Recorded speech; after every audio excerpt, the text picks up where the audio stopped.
श्री स्वामी समर्थ. आज मी गेले होते मठात. तर सगळ्यात पहिले मला जो बेंटो केक आहे तो डिलिव्हर करायचा होता. त्याच्यासाठी मी पहिले तर कस्टमरची वाट बघत होते. इथे कस्टमर नांदेड सिटीच्या गेटपाशी केक घ्यायला येणार होतं आणि नंतर केक वगैरे कस्टमरला दिल्यानंतर आम्ही निघालो नांदेड सिटीमध्ये.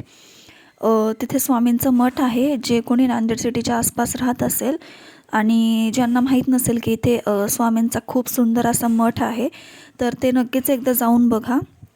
म्हणजे एकदा नक्कीच जा. तिथे खूप मोठं आहे, खूप छान ग्रीनरी वगैरे आहे तिथे आणि खूप असं शांत आणि एकदम फ्रेश वाटतं.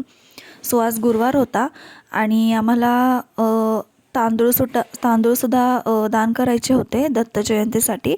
सो आम्ही 5 किलो तांदूळ घेतले आणि इथे दानपेटीमध्ये वगैरे टाकले.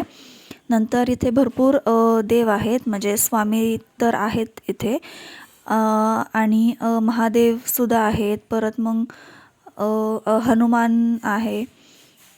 म्हणजे असे भरपूर सारे म्हणजे देव आहेत. म्हणजे इथे आले की तुम्हाला सगळ्या देवांचं दर्शन होईल. खूप छान आणि सुंदर आहे हे मठ. तर एकदा नक्कीच येऊन बघा. तर सगळ्यांचे दर्शन वगैरे घेतलं आम्ही. थोडा वेळ बसलो इथे आणि ही आहे पवार पब्लिक स्कूल. तर जे कोणी इथे राहत असेल ते नक्कीच एकदा व्हिजिट करा. पवार पब्लिक स्कूलच्या शेजारीच आहे. सो दर्शन वगैरे खूप छान झालं. एकदम फ्रेश वाटलं मठात जाऊन. आणि नंतर आम्ही निघालो घरी आणि आम्ही कोणीच नाश्ता नव्हता केला.